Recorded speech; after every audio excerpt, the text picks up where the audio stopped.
Hello, Ducks fans. Welcome to another episode of the Quack Report. Nathan Carter here to talk Ducks hockey and, well, really more Kings hockey because it was not much of a Ducks game, but we'll get to that Yeah. in a few minutes here. Thank you for tuning into this Monday edition of the Quack Report. Whether you're listening to this early Monday morning on your drive to work or in the evening when the video goes up on Twitter, YouTube, Twitch, all that stuff. We appreciate you tuning in. If you're listening to this Tuesday morning, like always, fuck you. I forgot we made that joke. How dare you have other podcasts to listen to? Yeah. The Quack Report should be your top priority. It's the only thing that makes a Monday better. Dude, honestly, it's not even my top priority. Great, nice. It goes 32 Thoughts, Jeff Merrick Show, then the Quack Report. Do you actually listen to our episodes?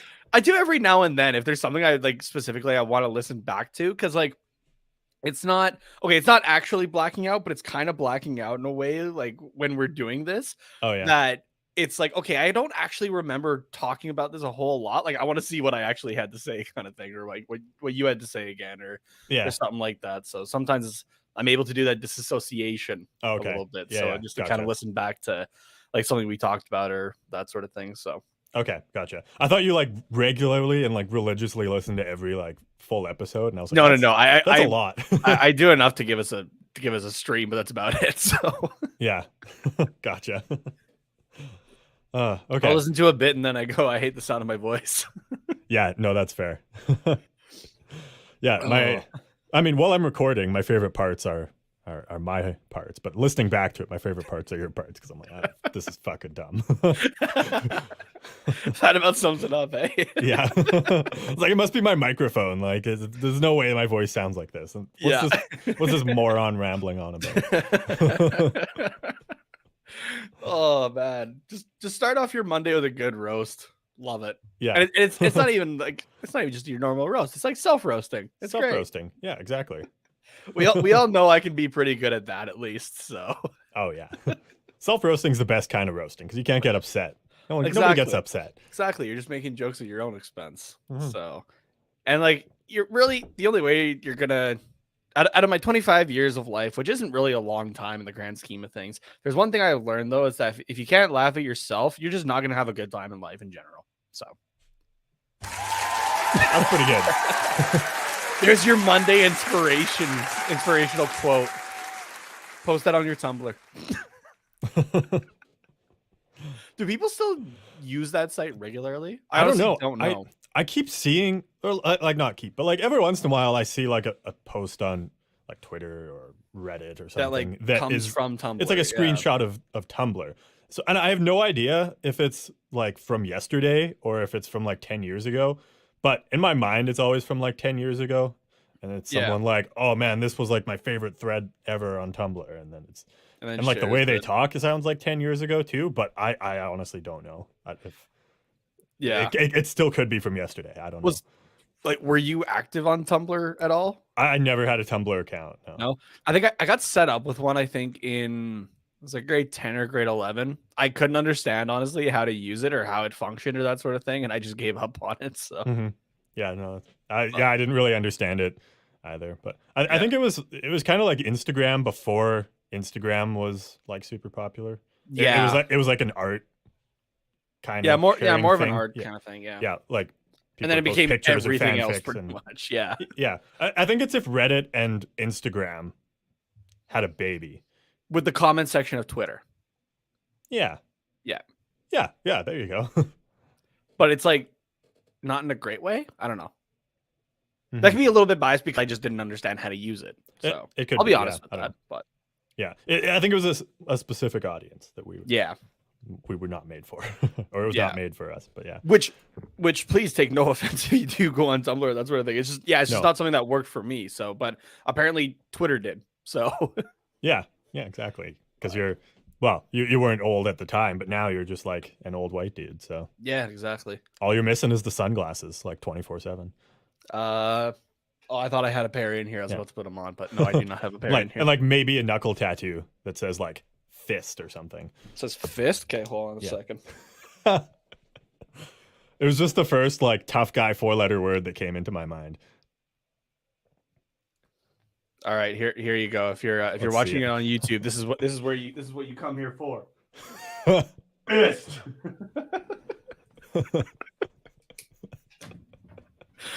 Seriously, that would be like a great cheesy punchline in a movie or something like that. If somebody had that tattooed on their knuckles and be like, "Hey, can you read?" And then just punch the dude in the face. I could see that in like a Deadpool movie. Yeah, or like he's got like brass knuckles that have like fist in reverse, so that like when he punches someone in the face, it leaves an imprint on their face. Yeah. Which also, man, like I need another Deadpool movie. Oh, absolutely. That's still one of my favorite memories of like you and I hanging out, that sort of thing. Was that was what, my 19th birthday, I think. Was you bought my tickets and snacks for us going to Deadpool on opening day. So I fucking wasn't that on Valentine's Day? Or was that the second one that came out then? No, I think maybe. Okay, hold on. We gotta take a look at this now. Yeah, one of them definitely came out on I think it was the second one that came out on Valentine's Day, because it was the first one. Oh, really? Yeah, but I think we went to the early showing because the release date was February 12th in Canada. Okay. So it was a couple days before Valentine's Day, but gotcha. It was marketed as like a romance movie or that, because there is the romance thing. That's really the whole character motivation in that movie and that sort of thing. But February 12th in Canada. Okay. So yeah. Apparently Deadpool 3. Oh no, never mind. These are just rumors. Never mind. Yeah, I'm dumb. I just looked it up to see. There was a release slate of Disney properties though that was published, and a lot of it, they're like, I think it's like past 2025 was like unreleased, or like like unreleased Marvel and stuff like that. So some people were kind of piecing together certain pieces and were like, okay, this could maybe be this and this kind of thing, like just movies that haven't been unveiled yet. Yeah. And one of them definitely in there is Deadpool 3. So, but I'd be interested to see if he pops up in Doctor Strange in the Multiverse of Madness. Even just for a cameo. Oh, fuck. Yeah. That would be the best part of the movie. Dude, there are so many rumors swirling around that movie. Like, okay, we thought Endgame was a lot for like, okay, like what character is going to appear or something like that. And then you had Spider-Man No Way Home with like, okay, who's going to appear now? And now you have Multiverse of Madness coming out, where like literally anything is possible. Anything and everything is on the table. Yeah, like even I've seen the rumor quite a few times of and I don't know if this is actually real or anything like that, and I'm sure they're saving it for it. This is just a rumor, so it's not spoiling anything for you. I know you don't watch the trailers or anything like that.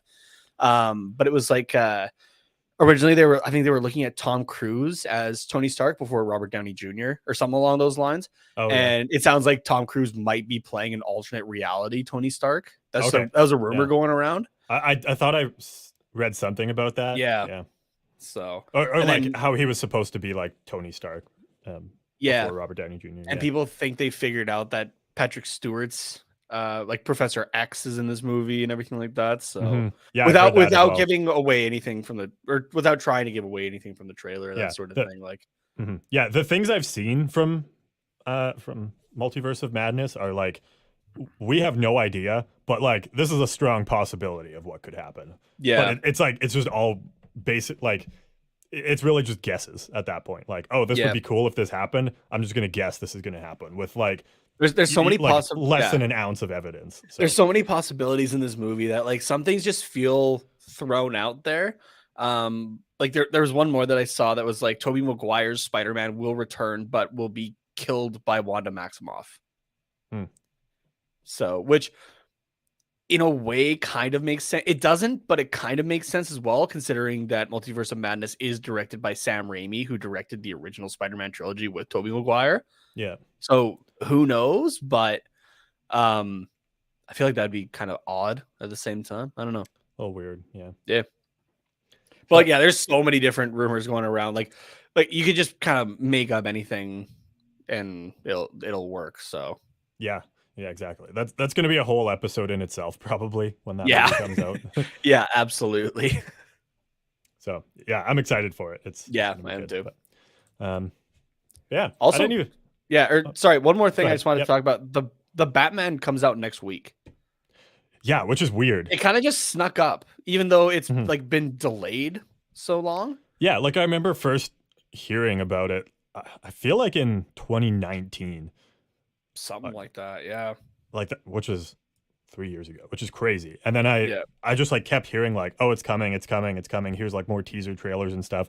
And all of a sudden, it's like the Batman comes out next month. And I was like, what the fuck? Yeah, right. Just dropping this on me now. So I'm excited for that movie though, and yeah, I think Robert Pattinson will do a great job. Actually, as not only Bruce Wayne but Batman. Like if you think about it, it is two separate characters. Yeah. That whoever dons the cape and cowl have to perform. So, and I feel like Robert Pattinson will do a good job for both. So I think so. Yeah, I'm interested to see it. Well, I think we've postponed talking about this game long enough. Shall we bite the bullet and get into it here? Yeah, we had an accidental unplugged segment before our normal hockey segment. So yeah, let's do it. Okay.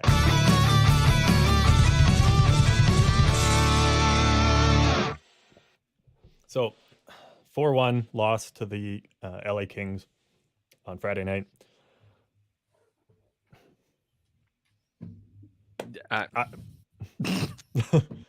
Like, yeah, you have some good points here to start us off. I think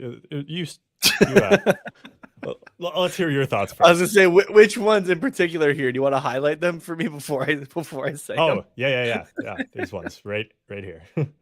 Yeah, okay, that's where I thought you were going, but I wasn't 100% sure. In the notes I have, bullet point 1 is just rough. Bullet point 2 says rough. And bullet point 3 says sandpaper dildo rough. That's just how I kind of sum up this game. The whole thing overall was just rough. Offense was rough. Couldn't really get it done. Defense was rough. Nothing really going. Goaltending for the first half was rough. And again, I hate to be like banging on a specific player and stuff like that, but I am putting out what do you want to call it? A search warrant or a missing persons file or whatever for John Gibson. This is not the guy we have been seeing since he joined the Anaheim Ducks. No. What the hell has happened since All-Star break? Yeah, I don't know, man. It's okay. I'll preface. I don't even know what to say. I'll preface this by saying that, like, obviously, not all the goals that were scored against him from the Kings were his fault. No, by any means. No, but it's just the numbers, and it's the numbers and the eye test showing the same thing, that something is off here. Yeah. So, I forget for which game it was, but there was a thing from not John Cooper, Dallas Eakins. I just want John Cooper as the coach, okay? Of Dallas Eakins saying like, yeah, like just kind of just throw him back in there and he'll figure it out and that sort of thing. But what if he doesn't? What if he doesn't? That unfortunately costs us the chance of playoffs, because right now we are on the last thread of this line pretty much. Yeah. Before the string snaps here. Yeah, I mean, I'm all for throw him back in. He'll figure it out. I think that works with a lot of goalies, and it's worked with John Gibson before as well. Like, I don't think that's a bad strategy. But continuing to just throw him in and hope he'll figure it out eventually is not. It's obviously not working. Like, John Gibson is not our best goaltender right now. He is not figuring it out by just being thrown back in. So that you just got to change your strategy. You got to put Stolarz in for a bit, and you've got to give something else to John Gibson if you're head coach Dallas Eakins. And I don't know who our goalie coach is either, but it's on those two to figure out what the fuck is up with John Gibson. And like you said, it's not all his fault, but I think this team plays a different way when John Gibson is on. Like, if John Gibson makes a big save early on, this team is like, okay, Gibson's in it to win it. We're playing for John Gibson. Like, John Gibson's basically he's not, because Getzlaf is obviously the captain, but John Gibson is an alternate captain, and once Getzlaf leaves, Gibson is probably the captain of this team. He's a massive presence in the locker room. Yeah, like he's that way. Even though he will never wear the C because he can't, because the rules are stupid.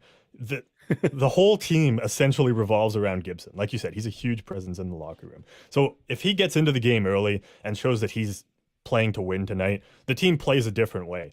If he lets in an early goal that like maybe he usually has and gets a little fired up, the morale of the team just fucking tanks. It's like, okay, Gibson's not on. There's no way we're winning this game. Like, let's pack it in. Like that. That's probably not what they say, but that's how it feels. So it's John Gibson is so important, and that's why we're kind of picking on him. Or at least that's why I think we're picking on him. But so John Gibson, I'm going to run through his last 5 games here. And these 5 games have been since the All-Star break. Starting February 11th versus Seattle, which, okay, you know what? You can give him maybe a little bit of a mulligan. It's about a week since he had played at that point. A week since the All-Star break.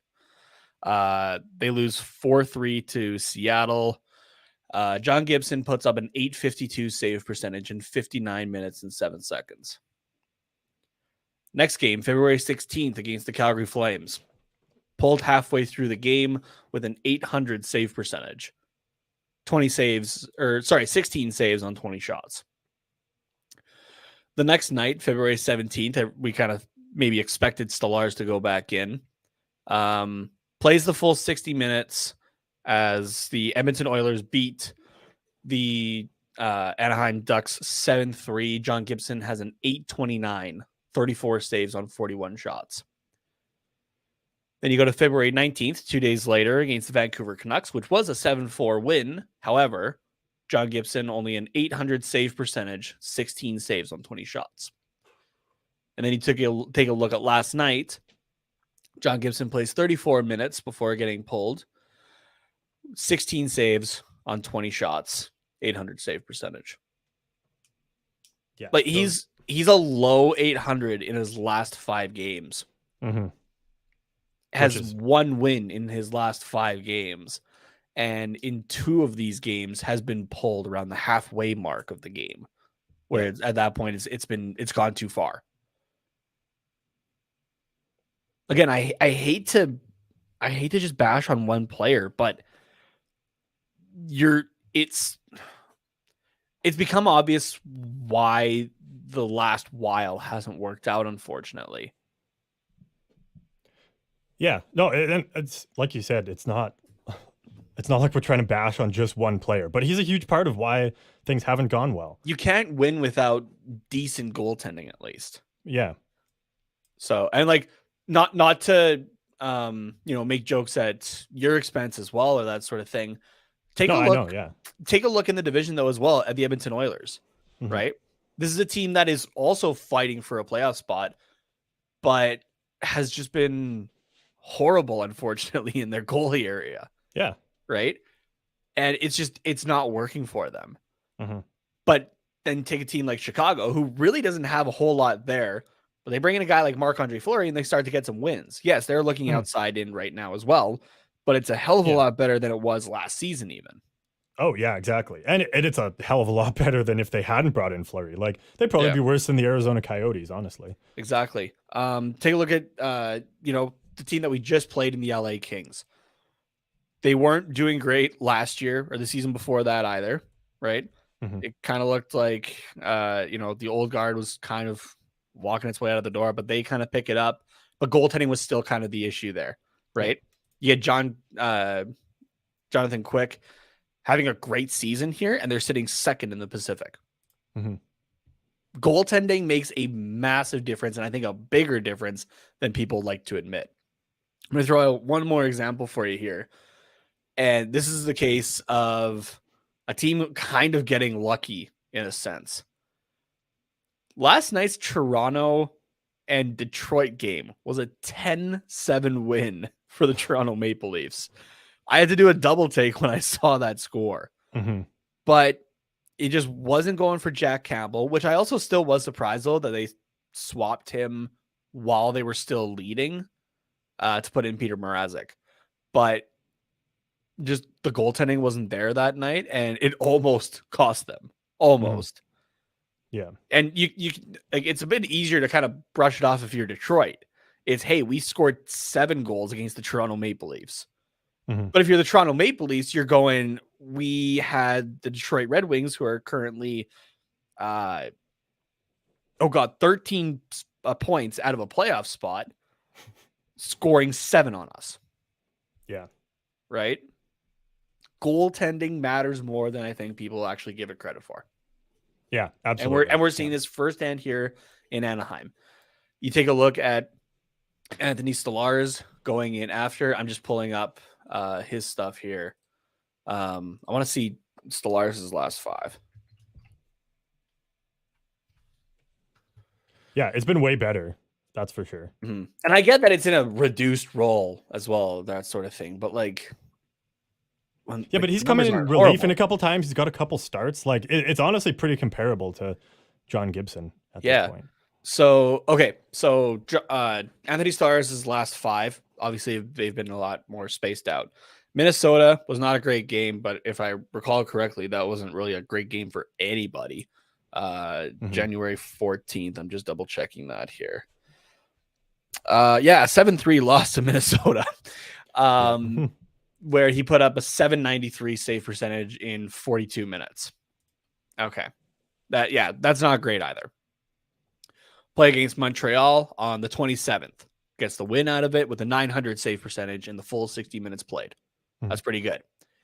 Comes in relief against Calgary on February 16th. Puts up a 955 save percentage with only 1 goal against in 31 minutes.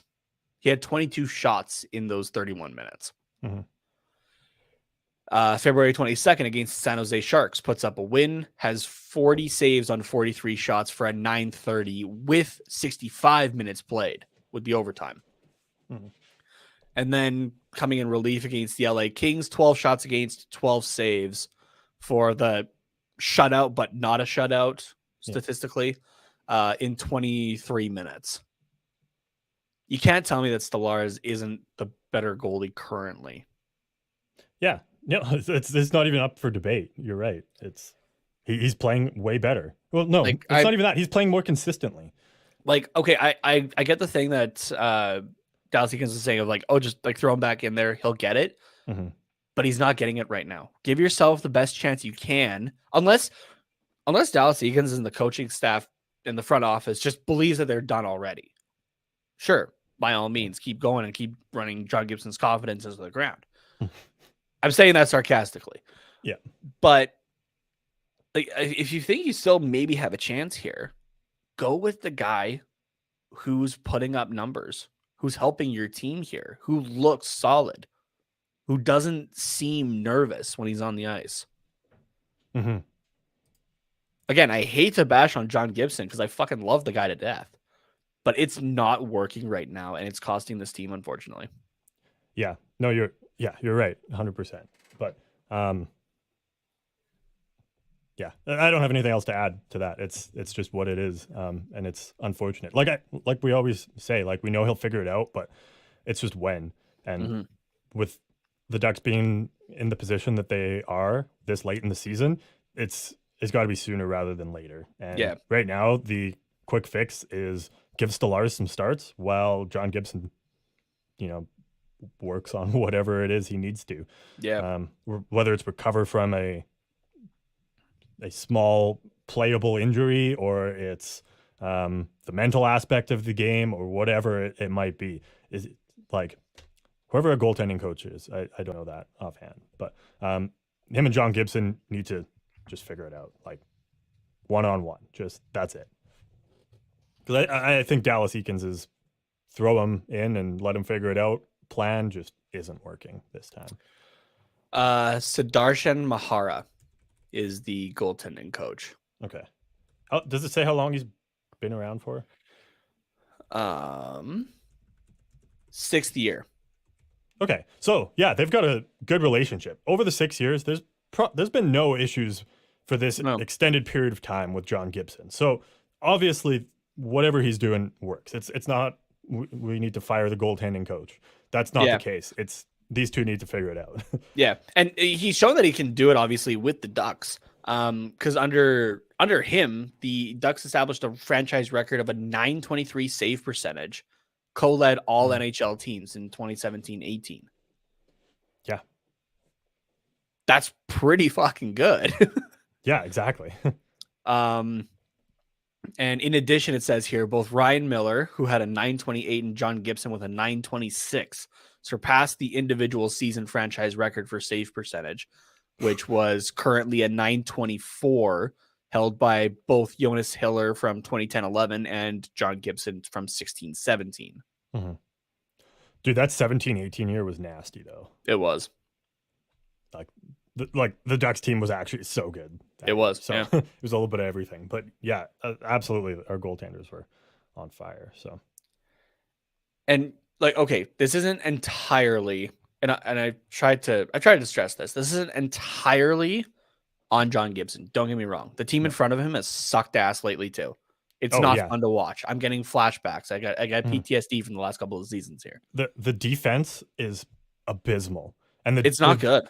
Like not even just the 6 people we have listed on our roster as defensemen. It's like as a whole, our play defensively is terrible. Like the 5 guys in the defensive zone just cannot make a play. They're not winning puck battles. It's awful to watch. Like anytime we have the puck in a defensive zone, I like clench a little bit because I'm like, oh my God, the opposing team, whoever we're playing, is going to score. And then generally by some miracle we get it out, but even though it's usually not pretty. But like I think it was super evident in that first period of this game. Like we were horribly outplayed. We couldn't get the puck out. We couldn't like even like generate anything off the rush. Like it was pretty much all LA Kings in our zone. Yeah. And yeah, there was absolutely no defensive system, or at least that's what it looked like. So I don't know if you were going to say something there, but that's no, yeah, you're good. I was going to say, I normally love these orange Duck jerseys, right? I look forward to the Friday games because I love seeing these on the ice. Yeah, it's a great look.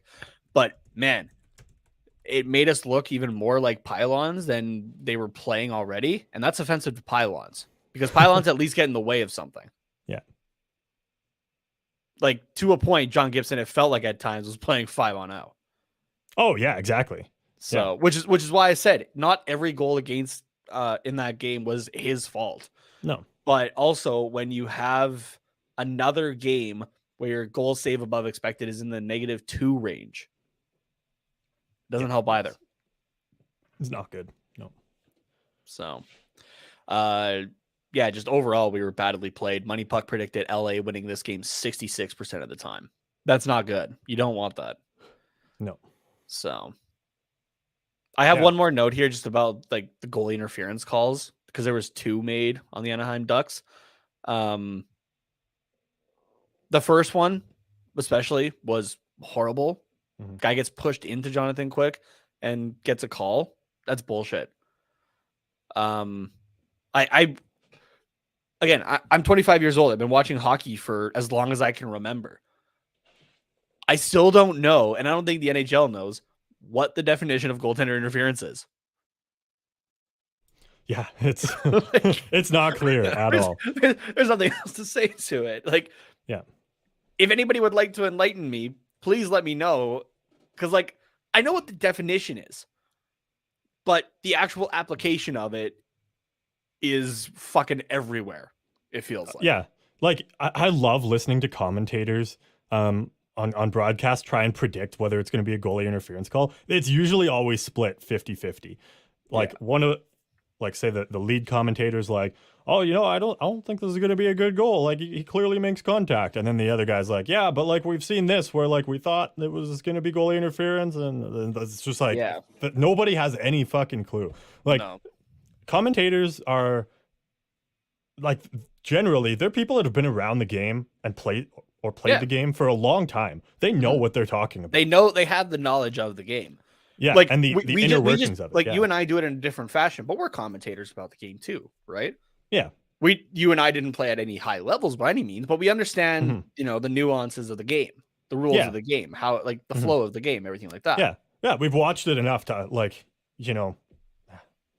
not like be able to ref, but like understand generally what the refs are going to do. Like, how is, say, this hooking call different from this hooking call? And one's a call, one's like not a call. Like, like generally we can predict, like, okay, that's the penalty you can get away with. This is the penalty you can't get away with. But with goalie interference, that's not the case. It's open season.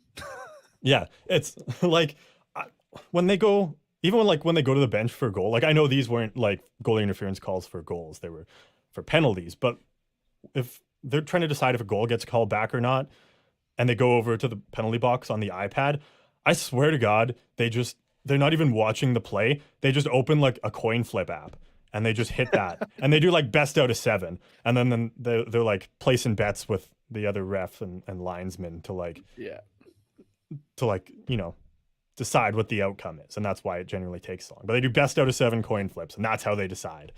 Like, I swear that's how it is, because there's no way that a group of people that learn the same rule set can come to drastically different conclusions on basically identical plays. Yeah. It's that and kicking. But kicking has been the big one this year. Yeah. Yeah, it's just been completely inconsistent. So. Yeah. Which luckily we haven't really had that with us yet, knock on wood, because it's bound to happen. We still have like 30 some games to go here. But what are your thoughts on that? Because like just on the rule as a whole, I mean, like kicking the puck into the kicking? net. Yeah. Not obviously, just to make sure that we're clear and our listeners are clear. We're not talking about, you know, kicking somebody in the shins. We're talking about kicking the puck into the net, right? Yeah.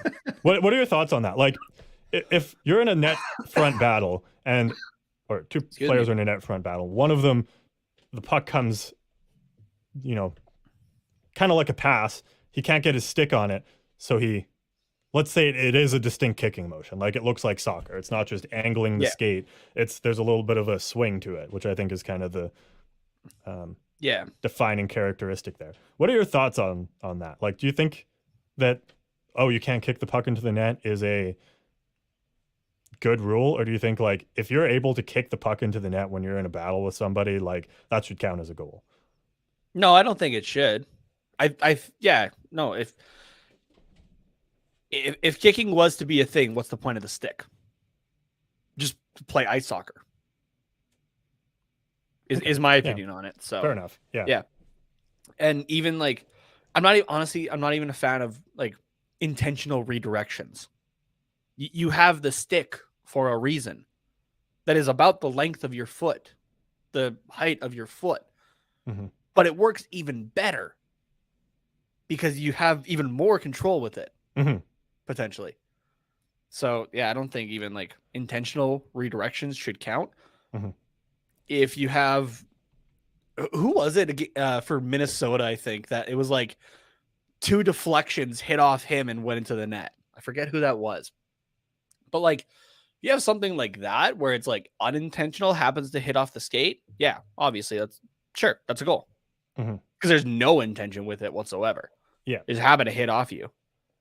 So, but yeah, I'm not a fan of even like flaring out the skate to put it towards the net. Okay. I'm not a fan of that personally, but okay. This is maybe my Jeff Merrick moment then, where I just like you're gonna come up with something new for me. Yeah. Well, it's not even like something new. It's just like it's just a totally different opinion, I think, from the general hockey consensus. Yeah, sure. I think this is gonna sound kind of stupid, but hear me out. I think scoring a goal, like a deflection goal with your stick, is relatively easy. Not for me or you or, you know, other amateur people. But if you're a pro NHL hockey player, you've been doing that for years. We're going to get to Corey Perry a little bit later on in the episode. That's his fucking bread and butter, man. Yeah. Like he has no issues scoring those goals. And so I think, as you said, it's easy for you to control your stick and where the puck is going to go off of your stick. It's a lot harder to be, you know, battling with somebody in front of the net and then lift up a foot and kick a puck while you're trying to battle with somebody. And like, yes, you're not always trying to battle maybe when you kick the puck into the net, but you're always expecting the puck to go off your stick. That's generally where passes go. Again, for NHL professionals, not necessarily me and you. But yeah. So I think if you're able to react in the time it takes from a pass to come from, say, one face-off dot to the other, say you're winding up for a one-timer, and it's like, okay, this isn't going to hit my stick, but it's more so in my feet. I'm going to try and kick this towards the net, and it happens to go in. I think that's a way more impressive play than just winding up for a one-timer or like trying to tip the puck in front of the net with your skate. Like standing on one foot on ice is hard, and then also scoring a goal while standing on one foot on ice is even more impressive. And battling with somebody in front of the net for position while standing on one foot on ice is just so impressive. Like that, I don't know, that's just my opinion. I think we've reached the point where players are just so skilled with their stick now that, like, I don't know. What am I trying to say here? That there needs to be like another element. Yeah. Is that what you're thinking? Yeah. Like, I guess, but my point that I'm trying to make is like players aren't going to just turn this into ice soccer because you can't skate and kick the puck with any, success. Like you're going to be way too slow. People are going to catch you and knock you down. Like that's not going to happen. They're always going to carry the puck on their stick. But I don't know. I'm just imagining, say, like Trevor Zegras on a breakaway and holding the puck out in front of him while there's, say, Drew Doughty, like, riding his ass behind him. And he kind of drop passes the puck to his skate. Like, I forget who does the play, but, like, you kind of drop pass it to yourself, kick it up, and then roof it with your stick. Is that a Forsberg play? I feel like Peter Forsberg did that. Or is someone in that era anyways? Yeah, I forget who it was. Forsberg was more the like bite it and then one hand around the goalie. Yeah, I know that was his, but doesn't matter. Anyways, but there's that specific play. So I don't know. But if Zegras like drop passed it to himself and then kicked the puck in the net, or like was holding the puck on one side and then kind of one-handed passed it and then stretched out and like deflected the puck 5-hole with his foot, like that's fucking impressive to be able to do something. Oh yeah, I don't even know if it's possible. So, but like that would be called back. Like, would that, like, if it's that impressive of a play, it should be a goal in my opinion. Okay, and I know I'm probably in the minority on that, and it's like I'm just making up a play for Zegras, but he would be one of the players to do it, something like that. I think. Okay, I'll compare the feet thing with another appendage, your hands. Mm-hmm. If a shot accidentally, without intent, goes off your glove and goes in the net, it's called a goal, right? Yeah. But if you have any intention whatsoever, even a redirect, say like you're using the back of your hand like a blocker, deflect it in, that goal gets called back, right? Yeah. So then why shouldn't it be the same with your feet? It's not your stick. The object is to use your stick to put the puck in the net, right? I think there was, I forget who it was. It was a Montreal player, I believe. They like headbutted the puck in, and I think they called it back. Yeah, but is that not impressive? Like, shouldn't that be a goal? It's impressive, but the whole aspect of hockey is supposed to be that it's using the stick. I don't want to sound like a grumpy old man here, but that's the entire thing about hockey that makes it different, right? Like even like going to take it off of ice, even, which is like the main thing that separates hockey from every other sport, right? Take a look at even just ball hockey, right? The whole thing is you're using the stick, right? You're not using your feet or that sort of thing normally to put the ball in the net, or your hands or your head, right? It's skills with your hands holding a fucked up stick in your hand to put an object in a net. Like that's the skill in itself, right? Like you can see, like that's, I feel like that's why like trick goal stuff like what Zegras is doing, or Pavel Barber, like they're great with their hands, right? It's maximizing what you can do with what you're given, right? And make some wild things. But as soon as you take it away from that thing that makes it hockey, right? Then so that's kind of the difference, I think, from like Tortorella and myself, right? Like it's still keeping that like kind of that tradition, the old school ways that he's thinking about in a way, right? Of like it's the stick, right? Like that's the main thing here. There's no other sport that uses something like it, right? In the same fashion. Yeah. You know, like you have what is it, bocce? That it uses a stick, but it's like a hammer, like a mallet more than anything, right? Like the closest is obviously field hockey, but even then, like, man, those things are even more fucked up. Yeah. But like it's just what makes hockey unique, and so you still keep the traditional sense of it, but you can have guys who are, say, like able to flip it up onto their stick and hold it for a second. Like I think even back to I think it was the Winter Classic of Pittsburgh and Buffalo, if I'm remembering correctly, and like the puck got up, and you have Sidney Crosby like bouncing it on his stick to get between two defenders to go in for a shot, right? But that's on his stick. That's different if he's like bouncing it off the back of his hand, or like a soccer player bouncing it off of his knee, which is still impressive in its own right. I think juggling a soccer ball, I can only get to like 10 or 12 still, but it's different because it's that kind of hand-eye coordination with an object as small as a puck and a stick that's not really designed to do that necessarily. Which makes it more impressive. If you start adding like the different ways that you can score, like, oh yeah, you can use your feet, like, then it kind of takes away from the point of the stick in a way. Okay. So. I kind of see the point now. I'm not trying to sound like an old man, and I hope I'm not, but no, I don't know you're not. So I concede this one, where I think the impressive part about scoring a goal with your feet or your hand or your head is the fact that you can't use those normally to score a goal. So I think if they put in the rules, like, if the puck goes off your stick, goal. If you kick it in, goal. If you bat it in with your hand, goal. If you headbutt it in, goal. Then it becomes less impressive because then everyone tries to do it. Yeah. So it's a kind of a paradox in a way, I guess, where it's like, if it's not a rule, then it's cool, and if it's a rule, then it's not cool. So you've convinced me that was a dumb idea.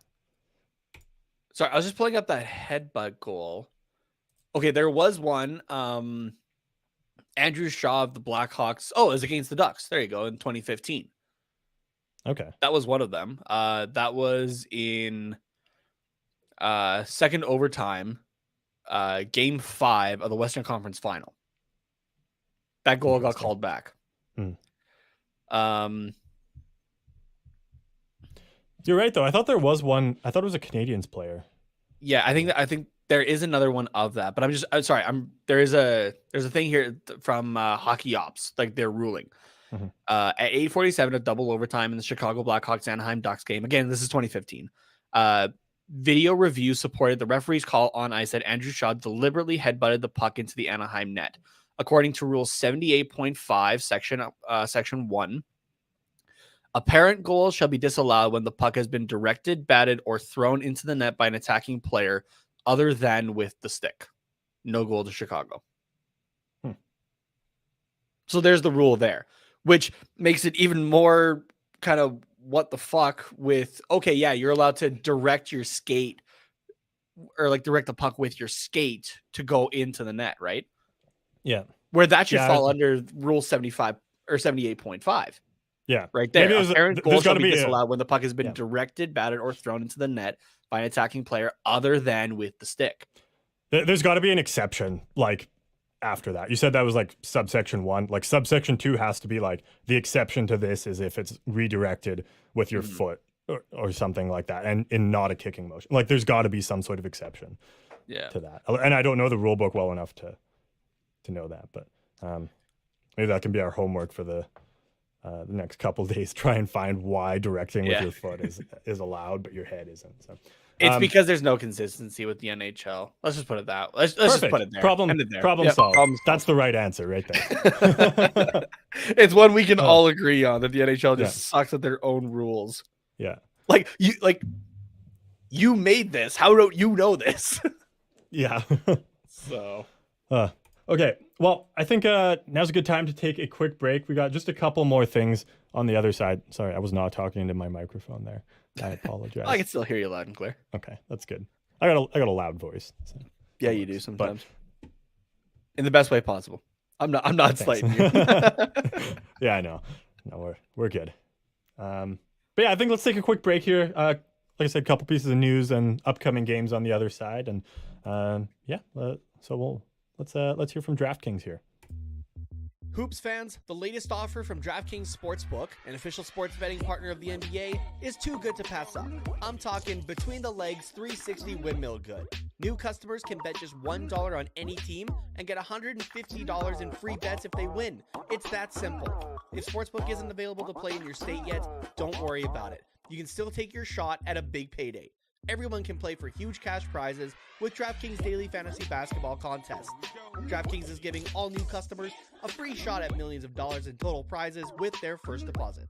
So, what are you waiting for? Download the DraftKings Sportsbook app now, use the promo code THPN, bet just $1 on any NBA team, and get $150 in free bets if they win. It's that simple. Again, that's promo code THPN, as in the Hockey Podcast Network, only at DraftKings Sportsbook, an official sports betting partner of the NBA. Must be 21 or older. Minimum age and location requirements vary by jurisdiction. See DraftKings.com/sportsbook for full list of requirements and state-specific responsible gaming resources. Void where prohibited. Minimum $5 deposit.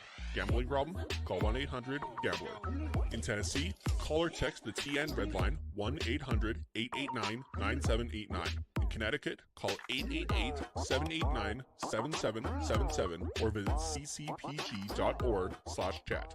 In New York, call 877-8-HOPE-NY or text HOPE-NY at 467-369.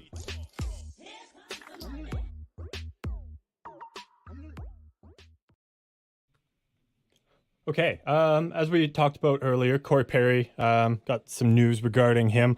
Unfortunately, he's not coming back to Anaheim. That's not the case. I'm done. Sorry to let you down. No, he scored his 400th career NHL goal just the other night, Wednesday night, I guess. So we didn't touch on it in our Wednesday episode. We missed it. So a few days late on the news here, but yeah, scored his 400th goal against Edmonton on Wednesday night. As we talked about, it was like he was in front of the net, tipped it in, and he's been doing that his whole career. So obviously huge milestone for Corey Perry there. Great to see him still putting up numbers and contributing in a big way. 103rd player in NHL history to score 400 goals. So very impressive. 103, like, just it feels like a lot, but if you think of the amount of players that have come and gone through the NHL, it's not that much. impressive. It's impressive. Mm-hmm. Yeah. And it's a very small amount that have scored 500 too. Like I know Crosby just hit 500, and I don't remember what number he was, but it was like substantially smaller. Like there's a good chunk of people that are in between the 400 and 500 range, but there's not many above 500. So I mean, I don't know if Corey Perry gets to 500, but he's going to be top 100 anyways for a little bit. Oh yeah, absolutely. I found it interesting as well that former Duck and Oiler Patrick Maroon assisted on the goal. Mm-hmm. Yeah, that's kind of the moment I put together. Like, oh man, these like two former Ducks players are like they went their separate ways and have now like come back in Tampa Bay. Yeah, I tuned in for the Stadium Series game as well, Tampa versus Nashville there, and Patrick Maroon got into a fight, and I noticed he still has that like the baby blue undershirt. Oh yeah, I want to know if he has multiples of those, or if that's the same one for like the last however many years. Like, I don't know, because like some of those things, you can keep around for a long time, but like that thing still looks in pretty good condition somehow. It's kind of impressive, to be honest. Either he washes it every day, or like after every game, or he has like he bought it and was like, oh, this is a nice shirt, and then ordered like 400. And honestly, I do that as well. There was these Adidas shirts specifically that I bought one just to, like, it was like kind of what I was looking for to wear under like my goalie gear and that sort of thing. And I loved them so much that I had gotten a second one for Christmas, started wearing it at the gym and that sort of thing as well. And I was like, okay, no, I love these things too much. And like I get particular about certain things. So I went and bought 2 more. So I have 4 of these shirts now. That should hopefully last me a long time. So yeah. But I get that. So yeah, no, it could be the same one, but with the amount of money he's made, I highly doubt it is. So, But also, where do you find that shirt? Yeah, good question. You should ask him. DM him on Twitter. There you go. Another little bit of trivia to go with this as well. Corey Perry's his 400th goal came against Edmonton, as we said. His first NHL goal, though, also came against the Edmonton Oilers on October 5th, 2005. He is the 5th player to ever score his first and 400th goal against the same team. Carter, we're going to play a little bit of trivia here. I highly doubt you're going to get this. There's no way. Wouldn't have gotten this myself. I want you to name the 4 other players that scored their first and their 400th goal against the same team. You don't have to guess the team. I can tell you that after. Okay, good. But I want you to take a guess as to who scored their first and their 400th against the same team. Okay. Well, the nice thing is that it's narrowed down to only 102 other players that have ever played the game. The thing is, I don't know who those 102 players are. I mean, I know some of them, obviously, but I mean, I think it makes sense to throw out some of the highest scoring players, but because you said there's no way I would have got this, I don't know. I might get a couple. You know what? First one that comes to mind, Mario Lemieux. Incorrect. Okay. Okay, that feels a little harsh for this. Yeah. You don't have to do that for yourself. No, it gets me in the mood. It's all good. Fair enough. There's going to be a lot of wrong answers, though. Just start naming off guys. Okay, Alex Ovechkin. No. Wayne Gretzky. No. Dude's kidding me? Dude scored like, what, fucking 800 goals and couldn't score his first and 400th against the same team. Can I have a hint on one of them? Phil Esposito. No. No, okay. I feel like Esposito is always slept on a little bit. So, okay, here. I'll give you a hint for one guy. Longtime LA King now plays for the Pittsburgh Penguins. Longtime LA King who now plays for the Penguins. Yeah. Jeff Carter. That is correct. That is one of them. Okay. His first and 400th goal was scored against the Florida Panthers.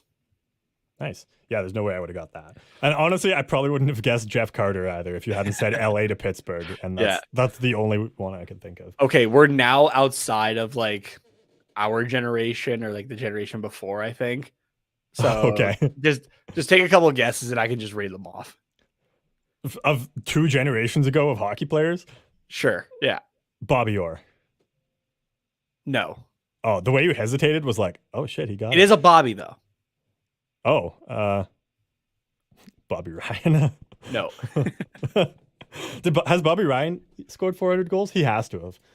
I don't think so. Sure. Didn't he hit like 1,000 points, or am I crazy? Bobby Ryan. No. He hit 569. Oh no, yeah, 261. Never mind. He's a long way off. Yeah. Okay. Yeah, I got no guesses then. All right, it's Bobby Hull. Oh, Bobby Hull. Yeah. But he did score his first and 400th goals against Boston. That was close. Yeah. Okay, you just want me to give you the last 2? Yeah, sure. Okay, I got Jeff Carter and I got Bobby something, but so I'm happy. So I feel like horrible as like a amateur hockey historian that I don't recognize this name. So please feel free to bash me in the comments. Steve Larmer scored his first and 400th against the Toronto Maple Leafs. And this name I do know. I'll preface this. Doug Gilmore scored his first and his 400th first the Detroit Red Wings. Cool. Yeah, I should have guessed Doug Gilmore. Like, that's one I probably could have got if not under the pressure of trying to, keep listing names. But yeah, Steve Larmer, I don't know. Let's pull up his elite prospects page here. 6th round pick from the 1980 draft. Man, if he scored 400 goals, then that's a steal. But I remember 6th round in 1980 was like Or oh wait, no, because there was a hell of a lot less teams. Yeah, I guess. Yeah. So does it have the overall? The 1980 NHL draft. What's that? Sorry. You said 1980. 1980. Yeah. So yeah, 120th overall. So yeah, you're right. That's which is now like the third fourth round today. or third round. Yeah, something like that. So. No, yeah, end of the fourth round today. So yeah, I mean, still like considering he would be a fourth round pick today, that's still like pretty late, and to get a guy that has scored 400 NHL goals. Yeah, 441 in 1,006 games and 1,012 points. Jesus. Yeah, that's not a player I would have guessed. But, fun fact, the 1980 NHL draft looks to be the first year that the minimum draft age was lowered from 19 to 18, which is what it's currently at. Oh, cool. But prospective draftees had to be of age by September 15th rather than any date in the relevant birth year. So there you go. Yeah. I was just looking at the 1980 draft here. The first overall pick. Do you know who the first overall pick was in 1980? Doug Wickenheiser. Are you looking at it? I have enough. Yeah. I was like, there's no way he just fucking knows that. You shit yourself for a second there, didn't you? Yeah, I did. I was like, there's fucking no way. Did you even know who that was like before? No, I didn't. I had to click into his thing to see if he was even like related to Haley Wickenheiser. I don't know. I was curious too. They're both from Saskatchewan though. They're cousins. Oh, there you go. Yeah. Yeah, Wickenheiser doesn't seem to be a very popular name. Like straight up, that is the second time I've ever heard that name. Yeah, right. I was like, Wickenheiser from Saskatchewan, like they have. There's no way. Yeah. Like no matter how distantly, but yeah. Yeah, they're cousins. That's one thing I like about elite prospects is it tells you like relations to other. Oh, that's where you're looking. Oh, that's sweet. Yeah. Nice. Yeah. Other notables. I'm just looking at the first round here. Dennis Savard, Paul Coffey, also a big name. Brent Sutter, and would you look at that? Anaheim Ducks assistant coach Mike Stothers. Nice. Yeah. I just saw that as well. 21st overall to the Philadelphia Flyers. That's just scrolling through the rest here. That's looks like about all the names here. Unless there's some late round steals that I'm scrolling too fast. You're missing the second round. Am I? 38th overall from the Medicine Hat Tigers, Kelly Rudy. Oh yeah. No, I did. That name didn't even jump out at me. So let's see. We're going into the third round here. Yeah, nobody I'm really noticing. Fourth round, Yari Curry, 69th overall to the Edmonton Oilers. Yeah. I am not good at scanning things, apparently. I'm in the 8th round, and I'm like, I know none of these names that I've seen so far. So I'm just seeing if there's any others that I noticed here. I'm not noticing really anything else now. Yeah. Any notables? Anyways, that's a little tangent off of Corey Perry scoring 400 goals. Somehow made it to the 1980 NHL draft. But... There you go. I don't even remember how we got to this point, to be honest with you. Well, we got to the other players that scored their first and 400th against the same teams, and then who's Steve Larmer, sorry, and then 1980 draft. Oh, this was the first pick. Oh, who else was in the 1980 draft? And yeah, that's how we got there. I'm following. Fair. Don't worry. Okay, as long as somebody is. Yeah, exactly. Hakan Lube for the Calgary Flames was in the 9th round. He was a big part of Calgary's early years there. Well, this is a Ducks podcast, so let's keep the Flames. It is. I'm just looking. I'm just looking. I saw the name Richter, and I was like, Mike Richter was that low? No, Dave Richter, defenseman to the Minnesota North Stars. Different Richter. Yeah, different Richter. So, yeah. There you go. Cool. I've gone through the list. All right, cool.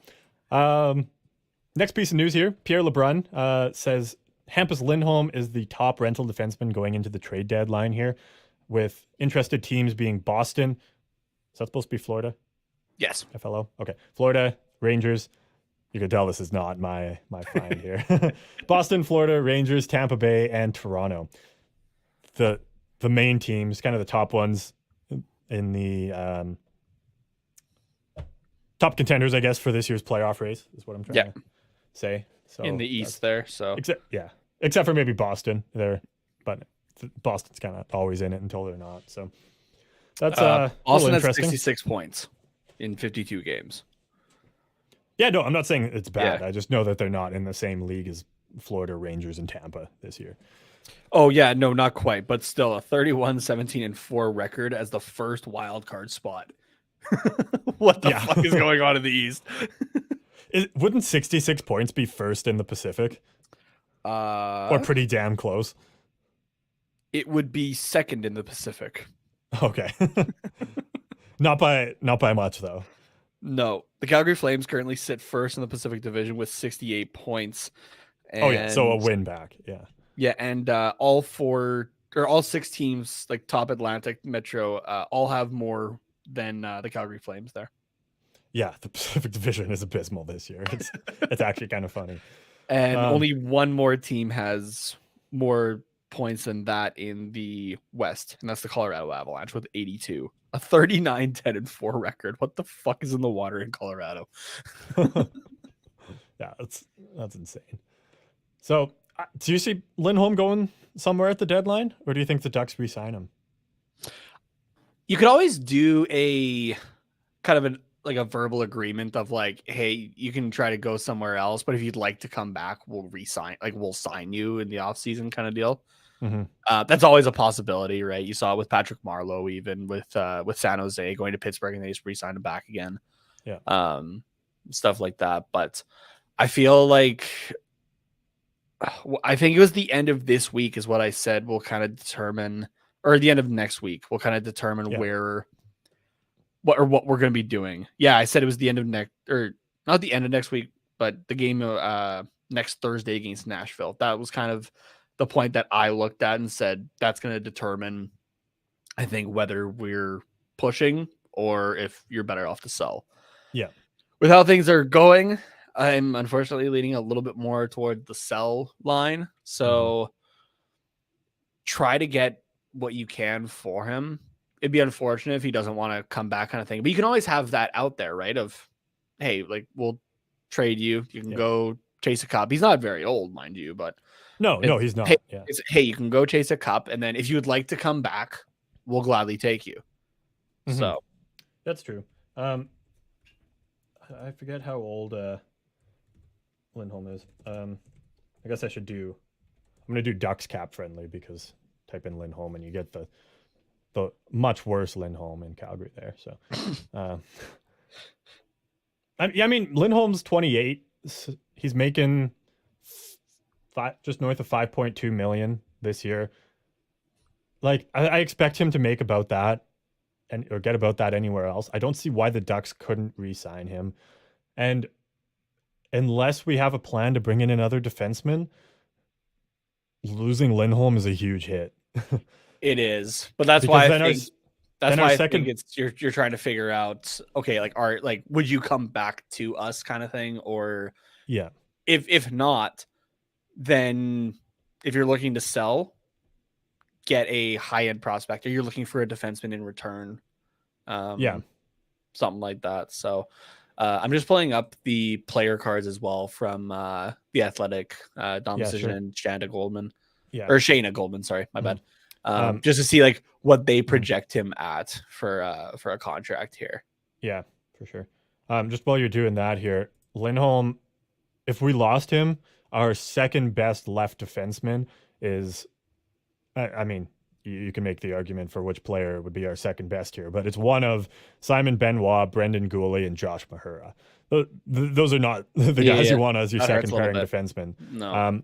Like, in terms of defensemen overall, it's Cam Fowler, number one, obviously. Yeah. And then it's Kevin Shattenkirk, Jamie Drysdale, and Josh Manson, but they're all right D. Like, yes, they could play, one of them could play the left side, but not one of those names stands out as like, okay, I'm comfortable with this being the guy that carries this second pair. Like, No, yes, but Drysdale's a good defenseman, but he's still so young. Yes, Shattenkirk he's been pretty solid this season, but he's getting up there in age and his play is slowly declining over the years. And Josh Manson,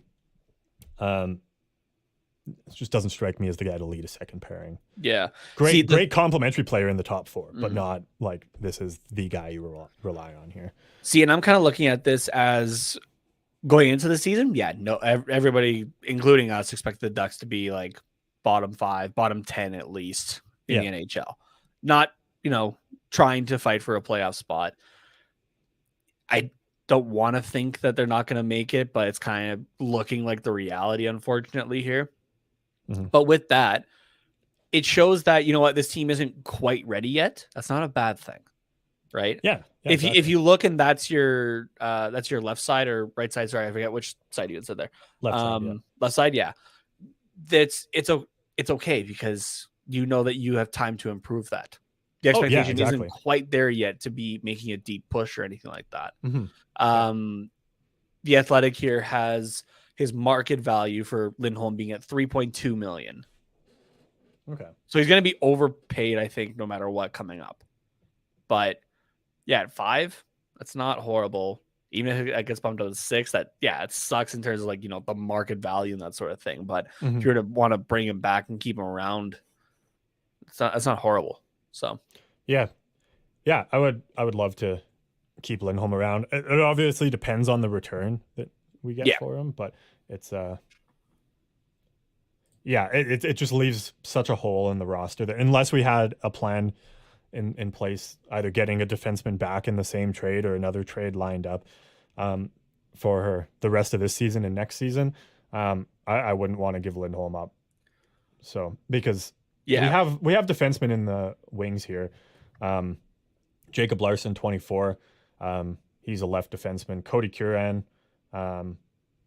he's 32, but like guys that can fill in depth roles. Olin Zellweger is the big name that stands out. He's only 18 years old. He's not going to be jumping into the NHL anytime soon, but we don't need a guy that is, say, 21 years old and is just entering his prime, because we have Olin Zellweger that'll be here in a few years. We need a guy that's honestly like when we brought in Kevin Shattenkirk. Yeah, we need that guy that's like he can just play for 3-4 years in a left defenseman role before Zellweger takes over that position. That's how I view that spot. Yeah, and I think that could be Lindholm. Honestly, like he's probably going to want more than just 3 years at $5 million, but I don't know. I think that's it's an option, anyways. Yeah, absolutely. So, anything else you want to say about Lindholm here, or not about Lindholm? There's one more point there though. Yeah. So the majority of teams are also interested in Rickard Rakell, and I mean, why wouldn't you be? Pittsburgh sounds like the big team here, and again, if you're Pittsburgh, why wouldn't you be, right? Yeah. That's they always seem to bring in that, I don't want to say depth forward, but like middle six forward, because if you're going to Pittsburgh as a forward, you're going to be middle six. That's just how it is. And yeah, you're right, just lights up. Like Jeff Carter was the one, was he last year at the trade deadline? Yeah. Yeah, huge for them. Absolutely huge. Yeah. And if Rickard Rakell is that guy for them, then look out for Pittsburgh in the playoffs. Yeah. That would be kind of deadly, to be honest. For sure. And part of me was thinking for a second, and then they just weasel in. Yeah, and what about John Gibson here? But I don't see that happening unless. Now this is where I'm going to get Pittsburgh fans up in the comments again. Unless the return is Tristan Jarry on that, you're not getting John Gibson. Yeah. Honestly, even if you're Pat Verbeek, though, you're not doing Gibson for Jarry. No. Like 1-for-1. That's not happening. I don't think, anyways. We got a comment here on our video, because on our last episode we talked about what to do with Rickard Rakell, and I made that a YouTube clip, and we got a comment from Lauren on YouTube here, in brackets UCLA girl 623, says, "We must bring him back and sign him to an extension. Rakell is not someone we should let walk. However, if we do resign Rakell, which I hope we do, then hopefully Pat Verbeek doesn't repeat the mistakes Bob Murray made when he overpaid players and gave underperforming players big contracts. First of all, props to calling out Bob Murray on that. Yeah. There wasn't a word of a lie there. No, 100% truth. Yeah. And I agree with that 100% with UCLA Girls 623 here, Lauren. I think we should bring back Rakell. Why wouldn't you? He fits into this roster. He provides middle six scoring. He's generally pretty consistent. He's had a rough patch this year, but generally pretty consistent in terms of putting up points. Power play guy. I don't think he plays on a penalty kill. Could be wrong on that though. Again. Yeah, but I would have it's the same thing as Lindholm here. Like if we trade Rakell, we have to have a plan for who's going to fill in that spot because it leaves a very, very obvious hole on our roster. Trading Rakell is not coming from a position of surplus for us. Rakell is currently playing on the first power play unit with Getzlaf, Milano, Drysdale, and Zegras. He's not on the penalty kill though. Okay. I didn't think so, but yeah, I wasn't sure. So yeah, I don't know. How do you feel about Rakell potentially leaving? I mean, obviously I don't want it either. He's kind of picked up his game again lately. Yeah. But I'm trying to think of who's even potentially available in the free agency market that might be able to fill that. He might, like, for a team like us, he might take a hometown discount, but his name's been in the rumor mill for literally a couple of years at this point. Yeah. Kind of wonder if that maybe gets him. He just goes, you know what, I want some security maybe elsewhere. Yeah, potentially. So, like, it's not like he's been like Matt Duchene, like top guy to get in a trade, but it's been thrown around, and I have no idea if it's just rumors or if there's any legitimacy. Like Pat Verbeek has actually called and been like, "What would you give us for Rakell?" Yeah, I remember under Murray though they were talking about like a first round and a high end prospect for him, and which is reasonable, I think. But I'm also looking at that from Rakell's. But... I'm also looking at Rakell's perspective from that of like, okay, that's the value in terms of personnel maybe for me. So what would that equate to for a dollar amount? Could I get that elsewhere instead? That's true. Yeah. So, looking at wingers here, that are going to be free agents in the upcoming season. I'll list off a couple forwards as well, but Claude Giroux, I think, is one of the big ones. Well, I mean, the biggest one is Evgeny Malkin, but that's totally different. Not happening. A different league. Claude Giroux, I think, could kind of fill that middle six forward role, even though he's not a winger.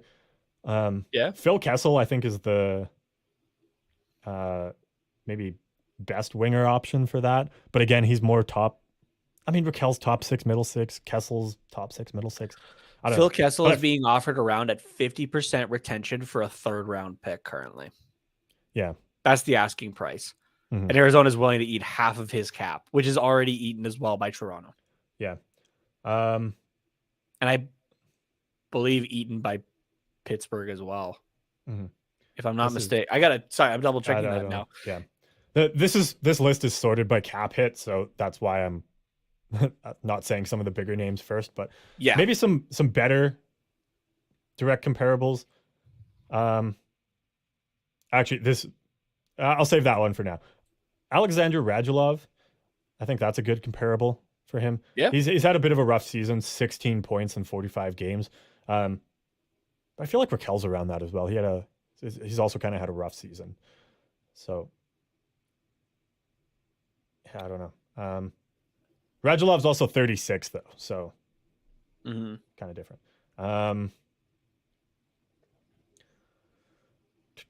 Who else we got here?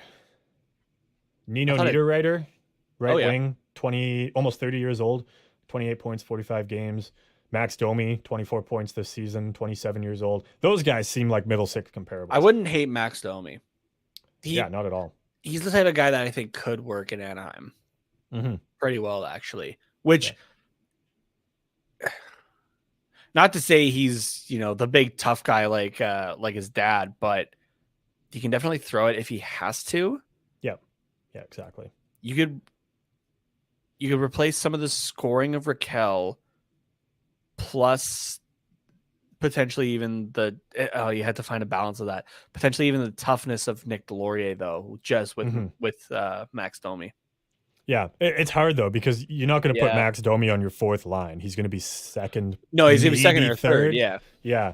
So you still need like the tough bottom six guy. So yeah, I get where you're going with that, and the thought crossed my mind as well, but it's not quite there. So the other free agent winger, who is I'm not trying to compare him to Rakell at all, but is an option and would create depth in the roster, pushing, say, other guys down into Rakell's spot maybe, is Johnny Goudreau, almost 29 years old, 65 points in 51 games. So we're, like I said, we're totally different league here.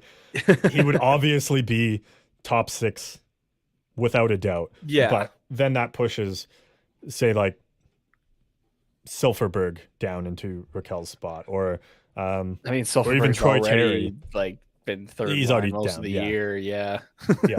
It doesn't really do a whole lot, actually. Yeah. I'm just trying to think of our wingers.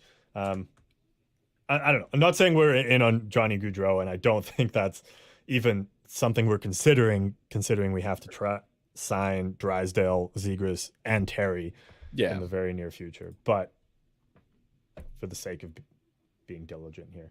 Yeah, I guess Rakell is second line. So, yeah, I mean, it definitely fills the top six hole, and it's an improvement on Rakell. Like, that's 100%. Yeah. But that, yeah. I don't see it happening, though. No. Unfortunately. And isn't Goudreau left wing? Rakell's right? I should know this. Yeah, I believe he's left winger. Because he's a left-hand shot. Yeah, left winger. So really it creates more depth on our left-hand side. Pushes Milano and Henrique down, I guess. Yeah. Our top six would be, or our top right wings would be Terry and Silfverberg. Excuse me. But I honestly wouldn't hate, let's say, Goudreau, Getzlaf, Terry, Milano, Zegras, Silfverberg, and then third line of Henrique, Lundestrom, insert whoever you want there. Like, it's good, but there's the cap to deal with. The cap is a thing. Yeah. I don't know. But or you put Henrique in Getzlaf's spot if Getzlaf retires. Either way. Yeah. I don't know. We're getting a little off track here. There's not a ton of free agents that would directly replace Rakell. No. That is what I was trying to get at there. I think this team to kind of wrap it out all up, this team took a major leap forward this year, but there's still work to be done. Yeah. Like I wouldn't like hold your breath just yet. So we still got some work to do here. Pat Verbeek still has some work to do. Yeah. But I trust the guy who learned under CVY. So yeah. So whatever he does. Oh no, not whatever he does. I have faith that he'll make good moves if it comes to that at the deadline, whether it's buying or selling. Yeah. So we'll just have to see. I think in the next week, I think that'll kind of determine sellers or buyers, and then it's looking like sellers to me. But yeah. I don't know if you have a different viewpoint on that. If you think we can. No, I agree. I have nothing else to add here. So we would need another streak like we had in November to like get us back into a spot. So yeah, exactly. Okay, let's take another little break here, and then on the other side we'll wrap up with upcoming games and what's quacking just very briefly here. Sweet. He's my brother Mike. He's my brother Matt. And we are the Brothers of Discussion, hosting Red Wings Rant, where tirades and impassioned pleas about your Detroit Red Wings finally have a home. We are here to be your audible Earl Grey, to bring joy, placidity, and perspective to one of the roughest eras in Red Wing history. Check us out every Monday and Thursday on Apple Podcasts, Spotify, and anywhere else you listen to podcasts. And check us out live every Wednesday and Sunday for Red Wings reactions and live conversations with you on our YouTube channel, The Brothers of Discussion.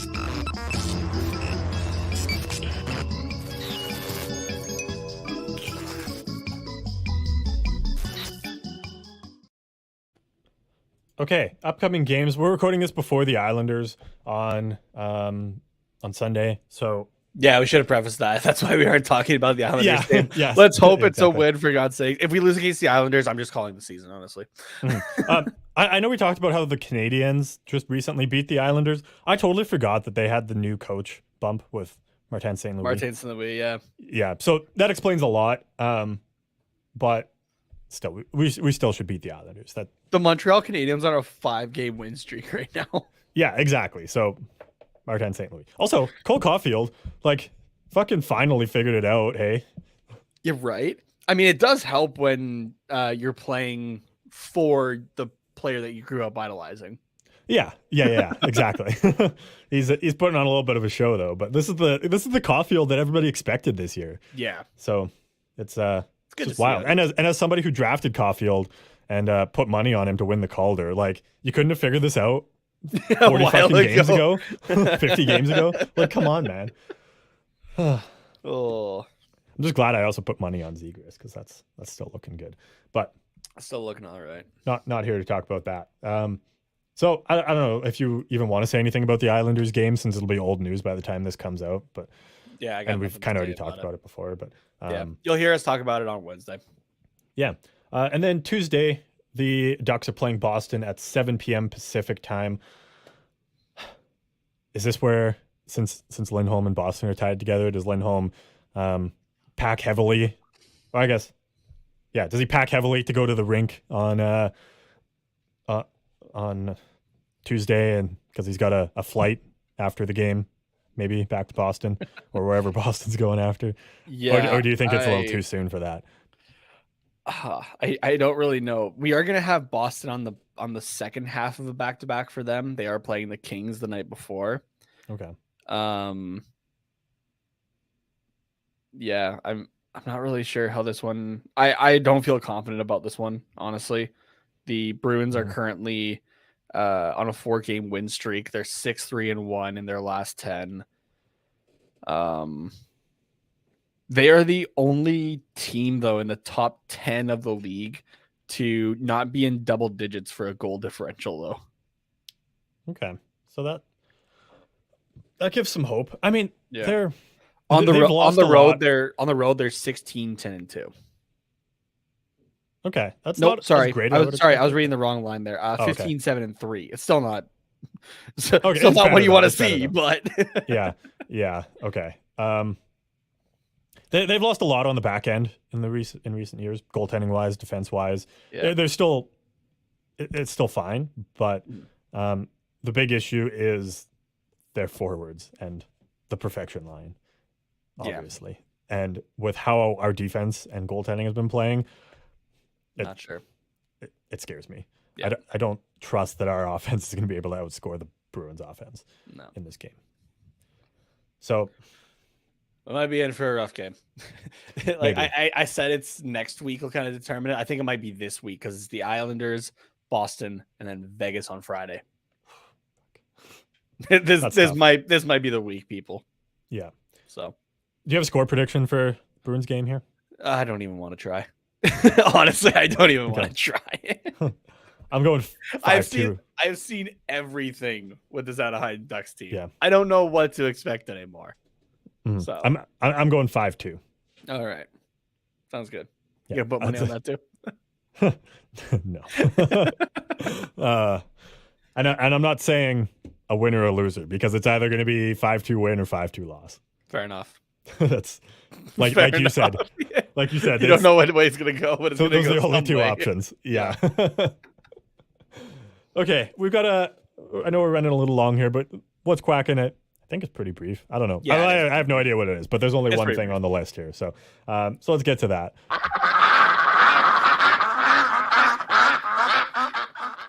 So one of my favorite stand-up comedians is a guy that goes, that's named Brad Williams. You can find, I think he has Netflix specials and stuff like that. And this is a clip that I found of one of his stand-up acts. To preface this, if you're just listening to the audio, he does say this in there as well, but he is a dwarf, a little person. So that's where a lot of his comedy and his stories come from. He has a great one as well. of I think it was he and his girlfriend in Las Vegas that you should definitely go check out. That one is fucking amazing, to be honest with you. So this is Brad talking about just little people making things more fun. The thing though, I love being a little person because I bring so much happiness to people. Like, you just see a dwarf and you're happy. It doesn't matter. We bring happiness to all sorts of circumstances. Dwarves are like human bacon, okay? We make everything better. No matter what the situation. The situation's boring. We make that better too. Yeah, boring things. Grocery shopping. Nothing entertaining about grocery shopping. You guys do it. I do it. There's nothing fun about grocery shopping. But I buy 1 box of Lucky Charms. Holy shit! And if you're not laughing, you're not picturing this in your head right now. Could you imagine being at a grocery store, you look down an aisle, and I'm just walking down with my box of Lucky Charms. If you saw that, you'd be like, fuck it, I'm buying a lottery ticket. This is the greatest day of my life. Oh, that's good. I love Brad Williams. He is so funny. Definitely go check him out. So yeah, by far one of my like top 5 comedians to watch. So yeah, that's good. Oh man. But seriously, imagine that you look down the grocery aisle and there's a little person carrying a box of Lucky Charms. I agree with him. I'd go buy a lottery ticket. Yeah, exactly. That'd be probably one of the greatest days of my life so far. That'd be incredible. So that's good. Just this was a pretty negative podcast talking about the Kings game. Yeah. Talking about ended on losing a couple players. Yeah, exactly. I appreciate that. There was, I got to make sure this is the title of the show, but there was this one show that it was like a reality TV show. Yeah. Okay. Here it is. Yeah. Little People, Big World. Yeah. Do you remember that show? Yeah, I've never watched it, but I do remember it. Yeah, that was always interesting to me as a kid. My mom watched it, and then I just be on the couch with her watching it too. Like I was like 9 when this show started. Oh my god, there was 22 seasons of this show. What the fuck? Oh wow. Like, is it still going? It has to be.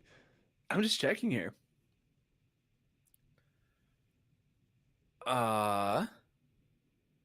The 21st season premiered on September 29th, 2020. So if they're on 22, it would have probably premiered September 2021, which means, it would still be going. The last episode that aired was August 10th of 2021. Okay. But I don't know. It says it's still running here. It says March 4th, 2006 to present. Nice. Well, I guess Nate's getting a subscription to wherever you can watch Little People Big World. No, I'm okay, thanks. You're good? There's just some shows that you see like how long they've ran or that sort of thing. Like there was a commercial yesterday I saw for Survivor. I was like, that show's still going. It's not just reruns. Mm-hmm. Yeah. It's the same thing with Disney Plus too. Like when I go on there and it's like new episode of The Simpsons and it's like season, I don't even know what they're on. It's like, but it's like season 34 and I'm like, The Simpsons is the longest running TV show I believe in history. Yeah, it still just blows my mind though that like it's in the 30s for seasons. And like you actually see that and it's still going on and it's like I can't actually like comprehend how much TV that is.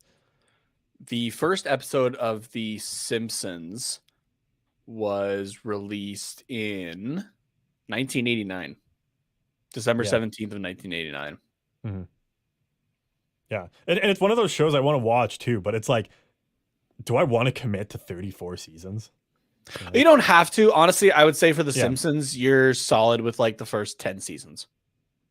That's the main bulk of the good stuff, I would say. Yeah. As somebody who did watch The Simpsons and stuff like that and like goes back to those episodes, I feel like after it feels like the Simpsons movie was kind of the last hurrah. Yeah. And after that, it's been just kind of not for the sake of continuing it, there's still like, bright spots here and there, but it's not quite the same anymore. If that makes sense. Yeah, no, I know. I still enjoy it. Don't get me wrong, but but yeah, man. Yeah, the Simpsons movie like brought back like all the original writers and everything like that too. So like that's why that movie was like peak Simpsons. Yeah. Because it was everybody that made the Simpsons what it was. So yeah, no, that was a good movie. It's been a long time since I've watched it, but yeah, it was good. Love the opening scene of that movie where it's like they go to watch the Itchy and Scratchy movie. And like Homer just starts talking of like, why did we pay money to come to a theater to see something we can just watch on television for free? Everybody here is an idiot, like especially you. And then he like points through like at the camera kind of thing. And then like the opening for the movie starts. Just perfect. So and good. Then what happens? Yeah, Green Day dies on a barge. That's like the lake is eating their barge. There's an American Idiot's funeral rendition right after that in the church. And there's the one line that I just like constantly say because I'm not really a religious person. Because the Simpsons, I remember get to church late that day, and they're like kind of like trying to apologize, or like Homer's apologizing, like, and he goes through and just pray for Jeebus. And so like you've heard me say that before. That's where that comes from. Is that scene? So. But yeah, gotcha. Well, you remember way more of that movie than I do. Yeah. To be fair, it's been a long time since I've watched. It's been a long time since I've seen it too. Yeah. Like that first, like I'd say, like half hour is kind of what I remember the most of. So, that's fair. You got Grandpa Simpson screaming "Eepa, Eepa!" There you go. I got it the second time. I'll take your word for it because I don't remember that at all. So, all right. Well. If someone wanted to continue the Simpsons conversation with you, where could they do that at? They can do that with me on Twitter at Tatenomas, TATENHOMAS. Yeah, and if you've got trade proposals for Lindholm or Rakell or any other Ducks, I know Marcus is huge into that. So if you're listening, well, he knows where to send them. But for everyone else, you can send it at Quack Report Pod on Twitter, Instagram, all that stuff. We're also on YouTube where you can comment things and we'll read them and respond to them as well. Myself at Carter_Pod, POTDS_97. See you guys next time.